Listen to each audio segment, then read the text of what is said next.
Баршаңызға қайырлы күн достар, каналыма қош келдіңіздер. Бүгін сіздермен испанский чизкейктің өте оңай дайындалу жолымен бөлісетін боламын. Видеоны соңына дейін қарап, каналыма тіркеліп қоюды ұмытпаңыздар.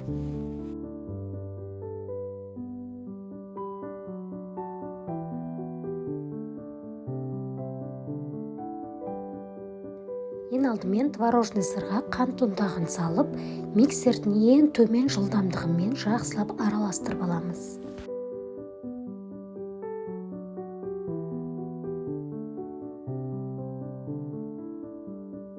Енді бізге 35-36% сливке қажет болады. Сливкемізді салып, тағы да миксердің төменгі жылдамдығымен жақсылап араластыратын боламыз.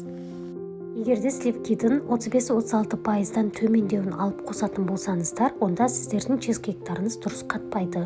Сондықтан жоғарғы пайыздық сливкиді қолдануға кеңес беремін. Енді крахмалымызды салып, тағы да жақсылап миксердің төменгі жылдамдығымен араластырамыз.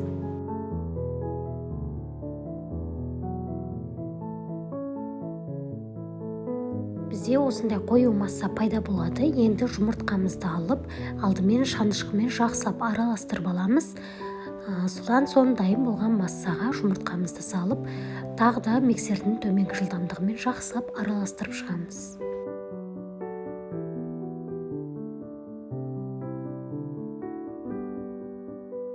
Чизкейкке лимон сығындысын қосамыз. Сол кезде чизкейктеріміздің дәмі өте ерекше әдемі болып шығады.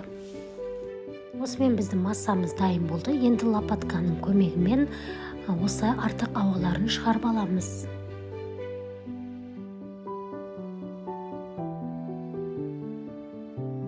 Енді чизкейктарымызды 18 сантиметрлік формаға салып пісіретін боламыз. Міндетті түрде пергамент қағазын үлкендеу етіп алғандарыңыз дұрыс. Себебі біздің чизкейктарымыз піскенде 2 есеге ұлғаяды. Бір-екі рет стол үстіне осылай ұрып аламыз. 200 градус қызып тұрған пешке 50 минутқа салып пісіріп аламыз. Біздің чизкейктарымыз міне осылай 2 есеге ұлғаяды.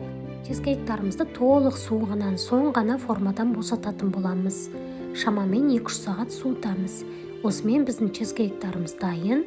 Дәмі өте керемет, ерекше болып піседі. Және сәндік ретінде кез келген жеміс-жидектер немесе шоколад қолдансаңыздар болады. Бірақ чизкейктің ешқандай сәндемей-ақ осы түрімен өте ерекше. Дәмі де сонда ерекше, сочный болып шығады.